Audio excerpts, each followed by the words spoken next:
So, if you're anything like me, you're probably mourning the fact that we never got a sequel to The Last of Us Factions, despite it being something that was, not heavily promoted, but at least like confirmed several times. And we got that one piece of art, and then it was going to be a whole additional game on top of The Last of Us 2.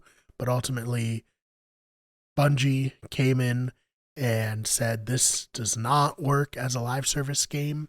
And if you want it to work as a live service game, you probably have to make your entire studio dedicated to it. And ultimately, it was canceled. Now, back in the day when The Last of Us 1 came out, pretty much every game, even if it was a single player focus, and I think there's no arguing that The Last of Us Part 1 was a single player focused experience, but pretty much every game had a multiplayer aspect, and oftentimes they were a little lame.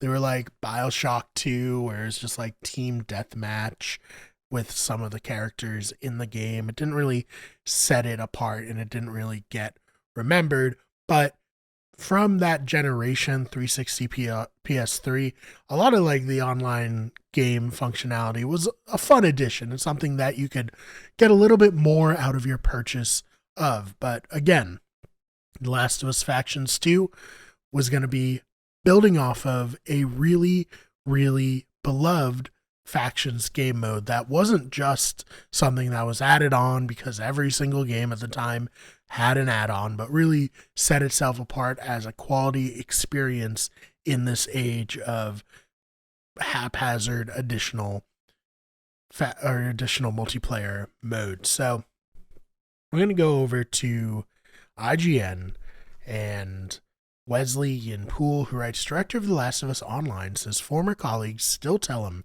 how amazing it was going to be.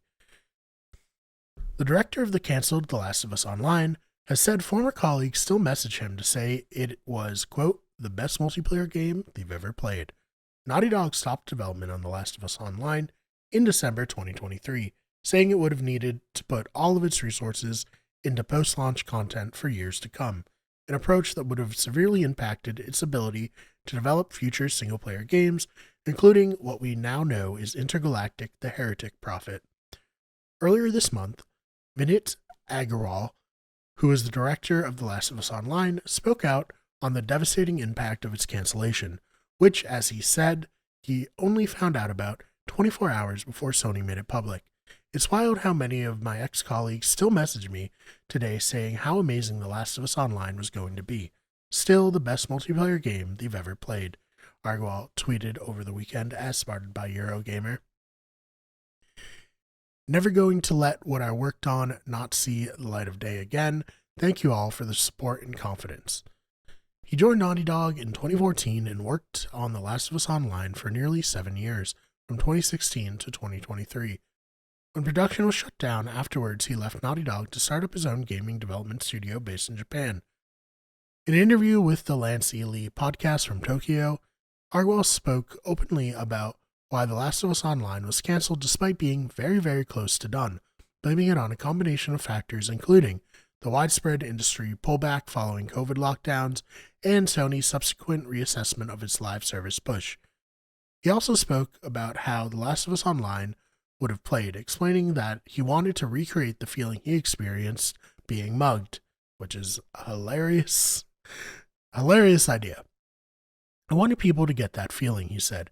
It takes place in the Last of Us universe. It was a multiplayer game set in the same universe as The Last of Us. The Last of Us is a post-apocalyptic world where people potentially hunt each other for food, for a little bit of supplies, and kind of like what those guys did to me, where they robbed me for basically a McDonald's meal.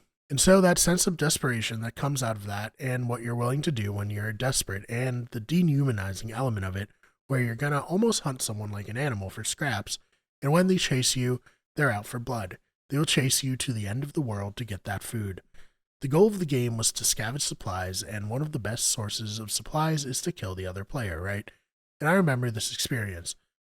I was playing a really early version of the game, and someone was shooting at me, and I hid behind a table, and they're looking for me, and they didn't see me, and they left the room. I reloaded my gun, and they hear me reload my gun, And they come back into the room, and then I'm like, shit. And I jump out the window, and they're chasing me, and I'm running through the corridors and stuff like that. And I duck in some grass because it's an overgrown world, because it's 25 years in the future. And I'm like in the grass hiding, and they're looking for me, and they're like walking right next to the grass, and they can't see me. And it's in this moment I felt of ducking in that stoop and feeling like they're running around, they're looking for me. And it felt so authentically like that moment. I was like, wow, this is powerful. It was therapy for me. It was such a personally meaningful project to me that it killed me that people couldn't play it.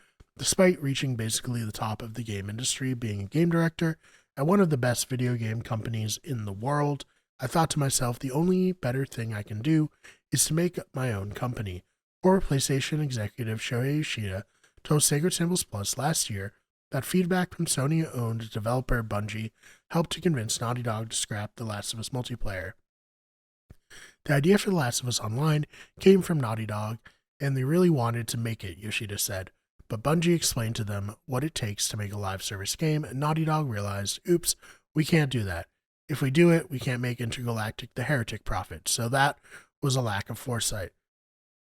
While The Last of Us Online was cancelled, there are hints that Naughty Dog may be ready to return this series for Last of Us 3, and then there is HBO's The Last of Us series, which is currently shooting its third and likely last season. So, a lot of interesting stuff there. I think that probably the experience of going through that, almost having this really prestigious game come out and just have it kind of ripped out from under you, is probably going to make it so that he has motivation for the rest of his career, because him, probably like most of us, loves The Last of Us and wanted to be a part of it forever, and this was really his chance, and ultimately it got taken away, which is extremely unfortunate. But I think that while I wish that we could have actually gotten the game, I do appreciate that in an age where so many studios are so focused on making live service games, Naughty Dog took a look at what that would have required of them, and they said, hey, it's not for us. And they stopped it before it got going, and they couldn't have pulled out from it once it started to get going without, layoffs and huge negative aspects of canceling a live service game.